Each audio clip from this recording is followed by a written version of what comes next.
Salve omnes, and welcome back to Caesar Book 4, following the AP Latin syllabus. This video is going to cover chapters 32 to 36. That's the very end of the AP readings for Caesar Book 4. And let's just have a quick check, quick reminder of where we were when last we were here.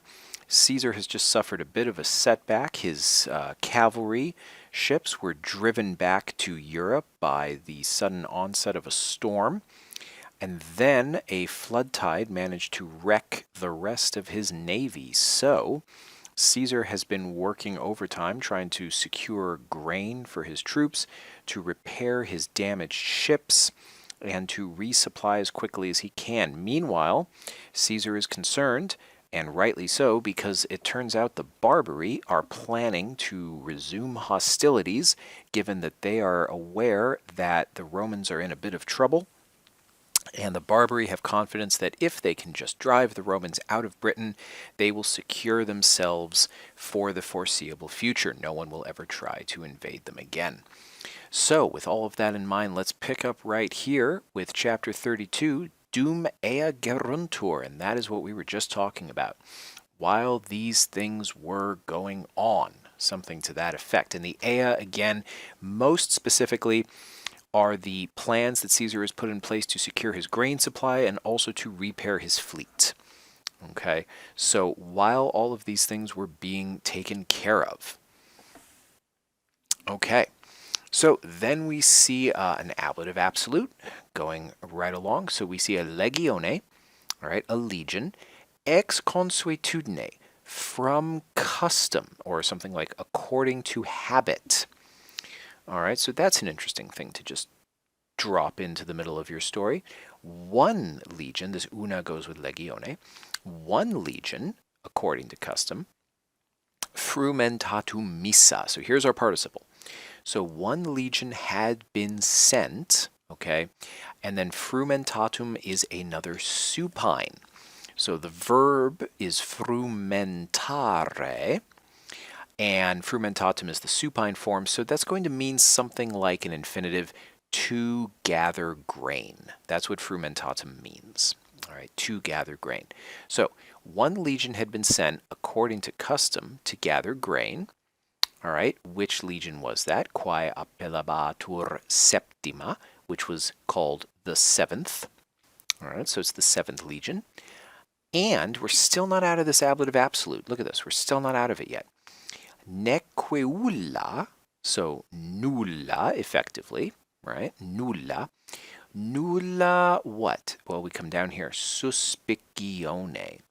So, no suspicion. And there was none at all at that time, ad id tempus, at that time, of war suspicion. So no suspicion of war had been interposita. So this literally means something like had been set down between, or something like that. But in context, we understand it to mean something much simpler, just like no suspicion of war had been considered or had arisen or something like that, ad id tempus, at that time. So why has Caesar taken all of this time and trouble to tell us all of this? Well, it sounds a lot like Caesar is preparing to account for something that he wasn't expecting. He takes the time to point out that the legion that is on grain duty, why, that's just completely according to custom. That's completely normal to have just one legion on grain duty. And he then further points out that there was no suspicion at all at this moment, ad tempus. No suspicion at all had come up that war, right, was going to be restarting, even though we know that the Barbari have been planning this. All right, Caesar makes it, Caesar takes pains to highlight that there's been no indication so far that things are going wrong. And then he continues on, and we're not even done yet. And you notice we have not even started our main clause yet. We don't even know who the subject is and what is happening. Caesar's still explaining. He's still scene setting for us. All right? So all of this, when because we know that this cum is probably when, because we see the remaneret and the wentitaret imperfect subjunctives. Okay, so it could be because or although, but when makes the most sense. When some of the men, right, pars, some and the rest, some of the men in the fields remained. So some of the legion who's on grain duty are staying in the fields. Pars etiam. Meanwhile, the other part, to the camp, was coming and going. That's what wentitaret means. Wentitaret is something called a frequentative form of a verb, which is a big fancy word that essentially means it describes an action that was repeated regularly. So the verb is venio, right? We can see that in there, venio. All right. So some of the men would come to the camp, but wentitaret implies that they kept doing it. So it was their job to do it, right? So some of the men stayed in the fields. Some of the men were coming back and forth to the camp. Okay. Why does Caesar go to the trouble to mention this? Well, it's interesting because this tells us that the legion who's out on grain duty is not always in one place together. They are splitting their forces. Some of the men stay in the fields to gather grain, while some bring that grain back and forth to the camp. All right, so that's an important tidbit for what is about to come. Okay, so let's slide down and see what actually happened. Now that we've got this scene set, okay, here we are. EE. Simply some men, right? Just they, men. All right, we know it's men because masculine, EE, not ea or ai, right? Neuter or feminine. EE, the men. Well, which men? We don't know which men. Well, Caesar tells us, thankfully, right? Qui proportis castrorum in statione errant. Who, the EE qui, who in front of the gates of the camp on guard duty were. So these were the men on guard duty, okay, or on sentry duty. What did these men do? Well, to Caesar, dative, to Caesar they announced, all right, or they sent a message. And that is why, because they are sending a message, that is why everything that follows, we see it right here, pulverem is accusative, but marked as the subject, and videre is an infinitive. We are in an indirect statement. Okay, so the men who were in front of the camps on guard duty announced to Caesar that pulverem, a dust cloud. Okay, what kind of dust cloud? This is very important. What kind of dust cloud? Larger than custom had been bringing. All right, or something to that effect. Because consuetudo means custom or habit, and ferret is from ferro, to bring or to carry. So a larger dust cloud than typical is what we might understand this to mean, but literally than custom had been bringing. So what are we talking about here with a dust cloud and then a bigger one than customary? Well, remember, some of these men are traveling back and forth to the camp bringing grain. We're talking potentially about a couple thousand men all walking, tends to kick up a lot of dirt. So seeing a dust cloud on the horizon was not something in and of itself that made the guards wary. It was seeing a dust cloud that was so much bigger than usual, all right, that tipped them off that something was different. And then the dust cloud was seen, again a true passive of video, in that location or area or region, in ea parte, quam in partem. This is echoing the in ea parte. So we can simply gloss this over here when we translate, in that place where, okay, that's fine. The in ea parte is being echoed by the quam in partem, into the place where the legion had been making its journey, so had been traveling. All right, so again, all of a sudden there's a dust cloud, but that isn't what tips the troops off. That isn't what tips off the sentries. It's that the dust cloud is so much bigger than usual. And it was right in that spot where the legion would be going. All right, and this is the grain gathering legion. So something is not normal. Okay, here we are. So Caesar. Now, whenever Caesar's the first word of the sentence, you can probably count on some action taking place. And sure enough, that is what happens all of here. Look at all the verbs, right? We know that Caesar is doing stuff. Okay, look at all these verbs. And in fact, we're just going to take a quick quick skip down here just to point out, use it. All right, this is a typical Caesarian sentence. Caesar is issuing an order. These are all the orders. We're going to come back to the use it later, but we know it's there. So Caesar, and then stuff happens.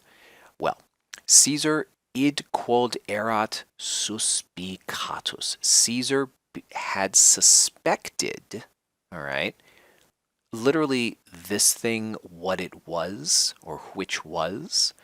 But in English, we would probably say something more like Caesar suspected what this was. All right. So Caesar was considering that, Caesar was suspicious about what this was. All right. And then this whole expression right here stands in apposition to this up here, the id quod erat. This expression right here is explaining what this thing was that Caesar suspected. So let's have a look. What did Caesar suspect it was? He suspected it was some kind of beginning, right, aliquid initium, of a novi concilii, of a new plan. You notice the interlocked word order that Caesar's got bouncing, right? Aliquid initium novi concilii, AABB, the synthesis. All right, Caesar's being a little artful. Some beginning of a new plan from or by the barbarians. All right, so Caesar suspects that this is the beginning of the next phase of their plan, whatever that is. All right, so because Caesar suspects this and because he is concerned, what does he do? What is his order? Use it, right? Remember that. So he orders the cohortes. Now we remember our legion. Every legion is made up of 10 cohorts. All right, these are the units, the various divisions of the legion. All right, 10 cohorts. So he ordered the cohorts quae in statione erant, who were on duty, who were on guard duty, secum in eam partem proficisci, with him to that place to set out. So Caesar's first command is that the legions, the cohorts on guard duty should follow him, should set out with him to that location. All right. His next command, ex reliquis, from the rest, this is cohortibus, from the rest of the cohorts, all right, duas cohortes, 2 cohorts, in stationem succedere, onto guard duty should follow. All right, so you notice that Caesar's being very cautious. He is not a rash leader. All right, he's choosing these cohorts on guard duty to set out with him immediately because they are armed and they're ready to go.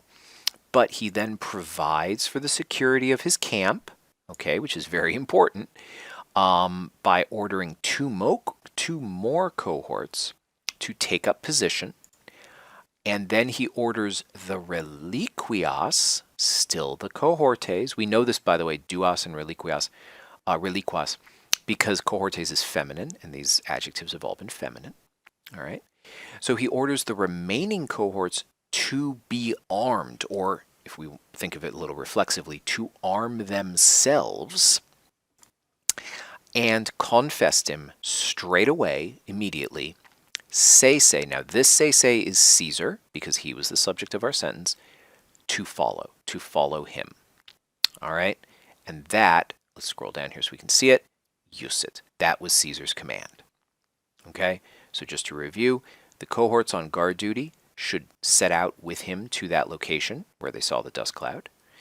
2 cohorts from the rest should take up guard duty to protect the camp. The rest of the cohorts should get armed and follow Caesar as fast as they can, right? Confessed him straight away or immediately. Okay, so Caesar being decisive, quick, but also responsible and dutiful, right? He's not going to risk losing his camp to save his men. Okay, so here we are. Cum Paulo longius a castris processiset. So we see processiset, this subjunctive verb right here. That tells us what's going on with the cum. This is not cum with the ablative Paulo. This Paulo ablative is serving a different purpose that we'll talk about in a second. This is cum, the clause. So probably when, right? We'll start off with that. When Caesar is still our subject, had processit, had proceeded, Paulo longius, okay? A little further, or further by a little. This is called an ablative of degree of difference, and you see it with comparatives, all right? But in English, we can just say something like a little farther, all right? When Caesar had gone a little bit farther from the camp, that's where all the stuff is going on. And we can see that everything that's going on here is being governed ultimately by animad vertit. Animad vertit means to notice, which is why everything in here is indirect statement. Accusatives as the subjects of infinitives, okay? So here we go. What did Caesar notice? Well, he noticed that suos, his men, because Caesar is still the subject, his men by the enemy were being pressed, oppressed, attacked, overwhelmed, something like that for premi, all right?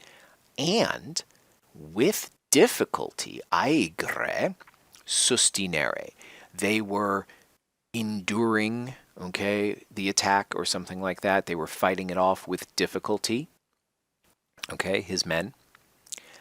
And something else, then we see this quick ablative absolute, conferta legione. So this is explaining why they were having such difficulty, right? Or it's evidence of the difficulty they were having.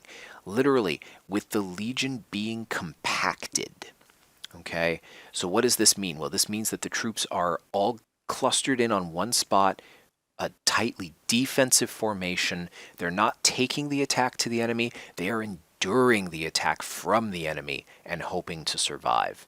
And sure enough, that's what we see here, right? With the legion having been compacted from all sides, spears were being thrown, right? Weapons were being thrown. So the Romans are in a bad spot, and Caesar now recognizes that. Let's see how he addresses the problem.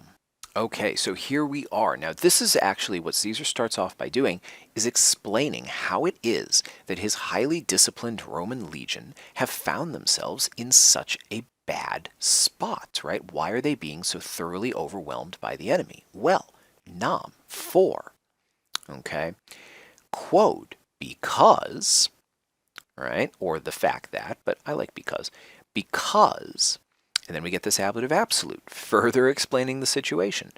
Omni ex reliquis partibus demesso frumento. So the omni goes with the frumento.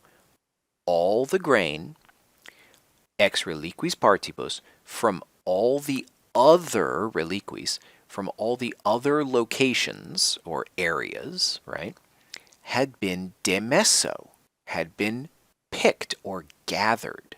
All right, so all the grain from everywhere else had been gathered. That's why, quote, that's the reason why, because una pars erat reliqua, only one space was left. So right away, how did the enemy get the drop on the Romans? Well, there was only one place the Romans could go, pars una, right? Right here. There was only one place that the Romans could go to pick grain, to gather it, because everywhere else had already been gathered. So, the enemy, all right, and then we see that the enemy are suspicati. Now, this has been Caesar so far, but no, the enemy are also capable of figuring things out ahead of time. So, the enemy suspected, okay, that, a really, really quick indirect statement, to this place, huc, that's the pars una, where there was still grain, to this place our men would come. Notice the future infinitive. Even though the story is being told in past time, the enemy suspected that our men would come to this place. So because of all of that, all right, what did the enemy do? Noctu. During the night, in the forests, they hid. All right, this is the enemy. They hid. So the enemy laid a trap in the forests. All right, let's scroll down a bit so we can get a better sense of what the enemy did next. Then, okay, dispersos. Now, this here, dispersos, occupatos, and reliquos, these are our men. This is nostros, okay? The enemy are still the subject of adorti. They're still the subject of the sentence. So they're hiding in the woods. And then, well, what's the first thing we see? We see our men are scattered, okay, dispersos. They're scattered around the field. Depositis armis, quick ablative absolute, with their weapons having been put aside. Okay. So our men are also not armed. In mettendo occupatos. Here's our men again, nostros. They are occupied. They are busy in mettendo, the gerund. And this verb means something like gathering grain, right? We saw it up above with demesso, omnifrumento demesso, same verb. All the grain was gathered. So our men were occupied in gathering the grain. Subito ad orti. Suddenly, this is the enemy, they rose up. Okay, so suddenly the enemy attacked. Paucis interfectis, another quick ablative absolute, with a few killed, right, presumably our men, so they got a few of our men. The reliquos, still nostros, the rest of our men, in incertis ordinibus. Now this is like an ablative of manner. This is describing how our men are. They are in uncertain ranks. So just like we saw when they were landing on the beach, if the Romans can't maintain good rank discipline, then they get into trouble. So with or in uncertain ranks, the enemy perturba verant us. Right, our men. They threw our men, our forces, into confusion. Okay? And, let's finish it up, at the same time, simul, equitatu atque essedis, with their cavalry, equitatu, and essedis, with their chariots, more on these in a moment, the enemy circum dederant. They surrounded, again, nostros, our men. So that's how our men have gotten into this very, very unfortunate situation. Okay, and now we're going to take a bit of an aside to talk about what? To talk about the genus pugnae ex essedis. This is the style of fighting from chariots. Okay, because your average Roman probably has no idea how you actually fight from a chariot. It's probably much more the sort of thing that a Roman would see at a sporting event, like in the circus or something like that, chariots. So Caesar needs to take the moment to explain how it is the Barbari actually fight from chariots. Okay, so how does this work? Primo, first of all, per omnes partes per equitant. So what's the first thing that these chariots do? They per equitant. They ride around, right? Obviously we see equo, right? It's all about horses. So they ride around per omnes partes. They ride around over all the areas, like all over the place. We would, something to that effect is what we would say. Through all the areas, okay, through all sides. Et telecoiciunt, and they hurl spears. Okay, so that's pretty annoying. And what else? Now this here is an ablative of means, this whole thing, by means of the terror of the horses. Now this does not mean the horses are afraid. This means the terror that the horses inflict on our troops, right? And the noise of the wheels. All right, so by means of these two things, the fear that the horses inspire and the noise of the wheels, our ranks very much, they disturb. Okay, so they greatly disturb the ranks. This would be the ranks of infantry.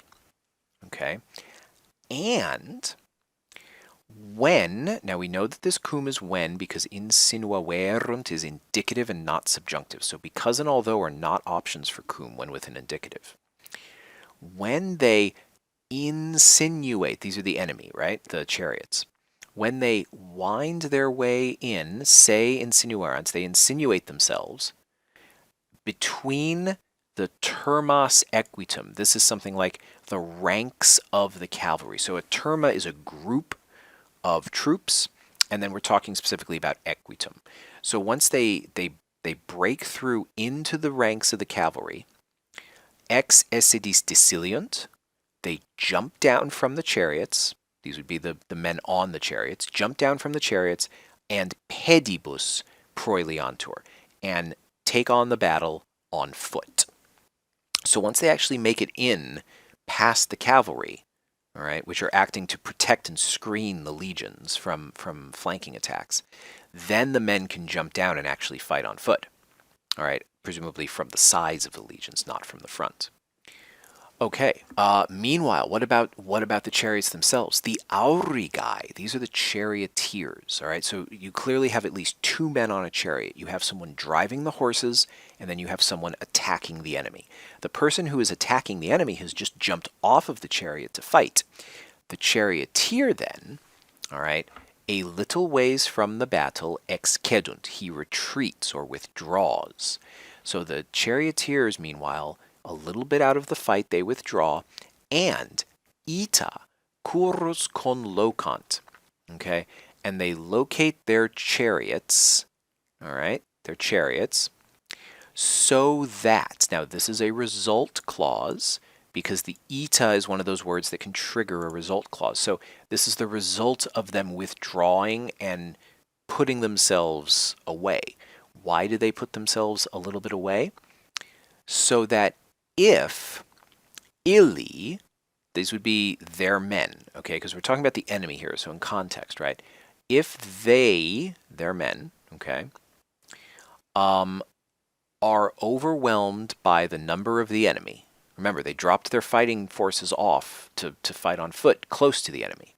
If those men are overwhelmed by the number of the enemy, what is the result? Why did they place their chariots where they did? So that they would have a quick recovery to them. This quos is the illy, the guys who are fighting on foot. So let's just do a quick sum up here. The chariots charge around and around the legion, hurling spears and trying to work their way past the cavalry, at which point one of the men on the chariots jumps off and starts fighting the legion on foot.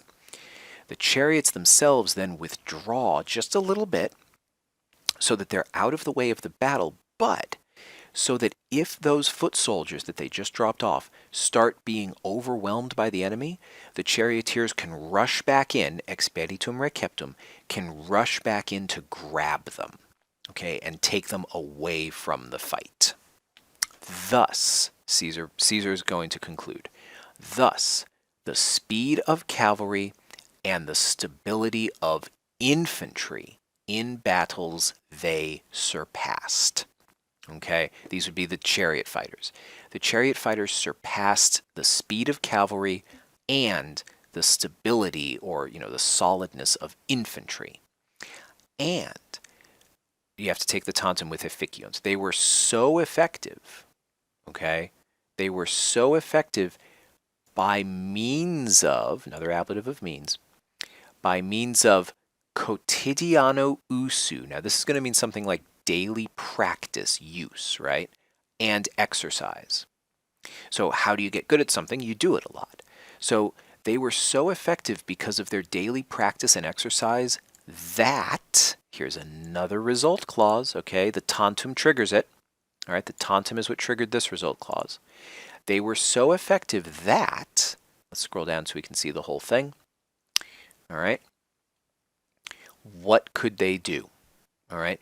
You'll notice these infinitives are not underlined. That's because these are not infinitives in indirect statement. They're not verbs in that sense. They are complementary infinitives with consuerent. So we have to start here. That these men were in the custom, okay, or they were used to, all right? They were used to doing what? They were used to sustinereing their equos, all right? So sort of enduring their horses or guiding their horses who had been spurred, all right? Who had been, driven forward into declivi ac praecipiti loco, into downward and headlong spots. So these men these charioteers are accustomed to charging their horses headlong, straight on, downhill at the enemy. Okay, it's actually a very tricky thing to guide a chariot downhill, but they are so used to it that they are able to do it. They can endure it.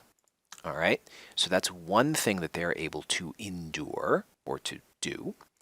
The other thing they are able to do is they are able to moderari ac flectere brevi. So these two words come together to mean something like to rein in and turn. All right, so we're talking about guiding the horse with the reins. And then this is an ablative of means, by means of a brevi. And the idea here is like a small pull or tug, right? The horses are so sensitive to the commands of their master that it doesn't take a great deal of effort to get the horse to do what you want. That's the idea being conveyed here. And right, we're going on now. We're getting into some what might be considered like trick riding sort of stuff here. These men are accustomed to run along the beam. There's a picture over on the side. The beam is the wood that runs from the chariot to the horses. All right. So these men would jump out of the chariot and stand on that beam while the horses were running. And they would run along it, and then they would jump up, okay? They would jump up onto the yoke. So they would jump up onto the backs of the horses themselves, all right? And then from there, from there, they would recuperese. They would recover themselves into the chariot, quitissime, very, very quickly. So these men are not only very, very well trained, but apparently fearless and quite capable of doing some amazing tricks on their chariots, which probably made them even more awe-inspiring as opponents. Okay, so back to the battle now. Now that we've taken that little moment there to describe what chariot fighting is like, let's get back to the battle. Quibus rebus perturbatis nostris, novitate pugnae. Okay, so here is the core of the ablative absolute right here. Perturbatis nostris. Our men were thoroughly confused or thrown into confusion by these things. Quibus rebus. This is his, right? His rebus. And then this down here, the novitate pugnae, this is standing in apposition to the quibus rebus. What specifically is throwing our men into such confusion? The newness of this fighting, right? The Romans are not used to this type of fighting. They don't know how to do it. So because our men had been thrown into confusion by these things, that is to say, the newness of the fighting, at a most fortunate time, Caesar brought help, right? Very straightforward, okay? And so, with his coming, this Eos is Caesar, with his arrival, the enemies stopped, okay, so the enemies halted their attack, and our men recovered themselves from fear. So Caesar's mere arrival has brought things to a halt in the battle, and the Romans have had time to recover. All right, so what does Caesar actually do? Quo facto, with this having been done. Now, what are we talking about here? We're talking about, like we just had a second ago, Caesar's arrival and the enemy's halting of the attack. All right, and the Romans' recovery. So now that all of that has happened, okay, then we get all of these various gerundive expressions, okay, ad lacescendum hostem et committendum proeliam. All right, to attack the enemy and we would say commit to the fight. All right. And then we find out this is Caesar right here, arbitratus. Okay. Caesar thought that, so this all right here, alienum esse tempus, and all of this right here is actually an indirect statement. Caesar thought that the time was wrong, alienum, literally that it was different or other. But in English we would say the time was wrong to attack the enemy and commit to the fight. So what did Caesar do since he thought this, arbitratus? What did Caesar do? Suo se loco continuit. All right? He held himself, continuit se, he held himself in his spot. So he arrived on the field, but he didn't attack. He just kept his ranks in order. Okay? And, brevi tempore intermisso, after a brief time had passed, in castra legiones reducet. he led his troops back to the camp. All right, so they didn't attack the enemy. Wasn't the right time, Caesar thought, but he did recover his men and bring them back safely. Dum haec geruntur. Here we go. While these things were going on, nostris omnibus occupatis, with all of our men being occupied, who were in the fields, okay, the rest departed. All right, everybody is gone. This, by the way, is the enemy. Okay, the enemy who were in the fields, they all left. Why did they all leave? Because our men were occupied. All right, so we are back in a state of open war. Okay, so moving on. Now, in this next part, not a lot happens, actually. So we're going to kind of jump through this rather quickly to get on to the part where Caesar and the Barbari actually do something. So, secutae sunt tempestates, storms followed, continuous cum plures dies, for many days in a row. That's what continuos means. This whole thing right here is an accusative duration of time. Okay, so for several days in a row, storms followed, which, that's the storms, both kept our men in camp and prohibited the enemy from attacking or from an attack. All right, so not much can happen now for a few days. Interim, though, in the meanwhile, we see that the barbarians are not wasting this time. So again, let's just quickly run through what the Barbari did. The Barbari sent, dimiserunt, they sent nuntios, messengers, into every area, right, in all directions, and they praedicaverunt, they explained the smallness of our soldiers, all right, the low number of our soldiers, suis, this is a dative with praedicaverunt, they explained it to their people, and let's ignore this indirect question for half a second. They demonstrated, this is the Barbari, they demonstrated, now let's do the indirect question. How great an opportunity, quanta goes down to facultas. How great an opportunity was given. An opportunity of two things that are being expressed with gerundives.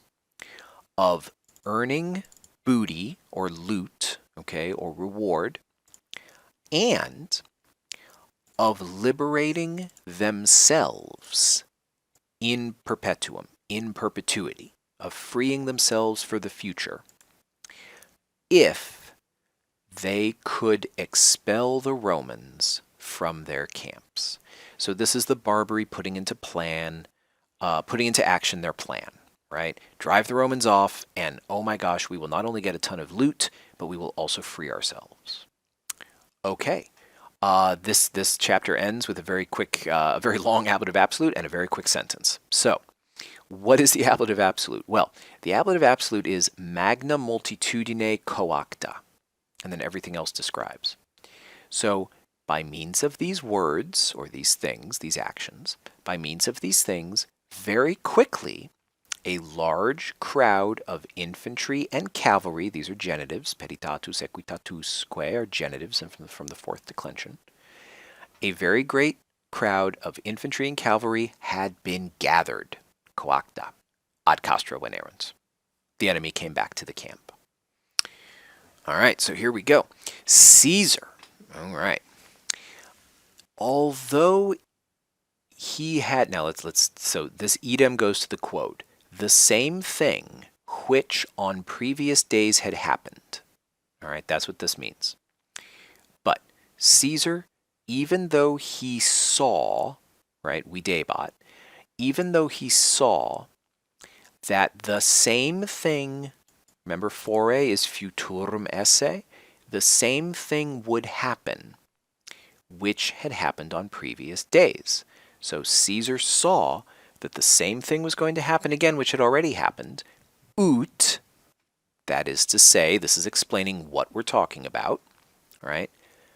If the enemy were repulsed, essent repulsi, if the enemy were defeated, celeritate periculum effugerent, they would flee the danger with their speed, okay? Be careful, celeritate is not the adverb, it does not mean quickly, it means with speed.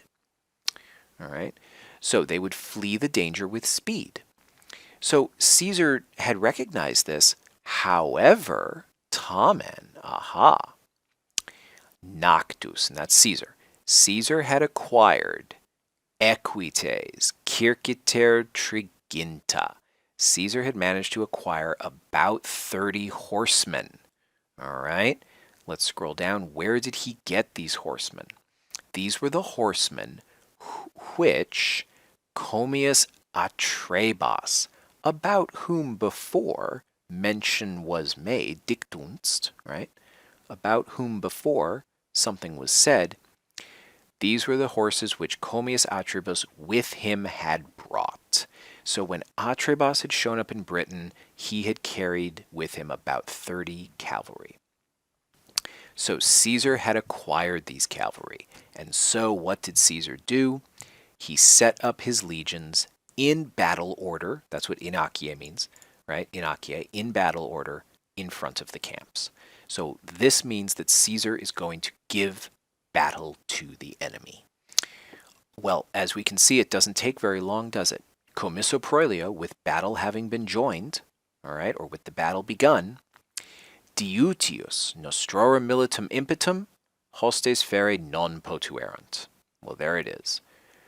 The enemy, we'll start here with the subject. The enemy could not endure the attack of our soldiers, diutius, for very long. This is a comparative adverb, so watch out, right? Much longer. They could not endure the attack of our forces, and so, or just and, terga verterunt. They turned their backs. So this is the fancy way of saying they ran away. But this time Caesar is prepared. He has his cavalry. And so secuti, that is our men, they followed. All right, the quos is the enemy. Okay, they followed. All right, them. And then we have a tanto spatio quantum going on here. So something like for as much distance as. All right, so the tanto looks to the quantum. So the Romans followed the enemy for as much space as they could manage, or they could do, facere, right? As much as they could do with their cursu, with their chase, and their viribus, and their strength. Okay? And then they killed many of them. Occiderunt cum plures ex iis, they killed many of them. And then, with all of their buildings, far and wide, having been burned, these are the Romans still, they recovered themselves to camp. So this time Caesar was able to pursue the enemy and kill more of them, kill very many of them, and then, after having burned as much as he could find as punishment, the Romans went back to camp, right? So the Romans have now decisively won. And here we see the result of that, right? Eodem die, on that very same day, legati, legates, ab hostibus missi, sent by the enemy, ad Caesarem de pace venerunt, came to Caesar concerning peace. And there it is. That is the end of the Book 4 AP syllabus readings for Caesar. Thank you again for sticking it out to the end of this slightly longer video. I hope it was enjoyable. And with that, I shall say walete and see you next time.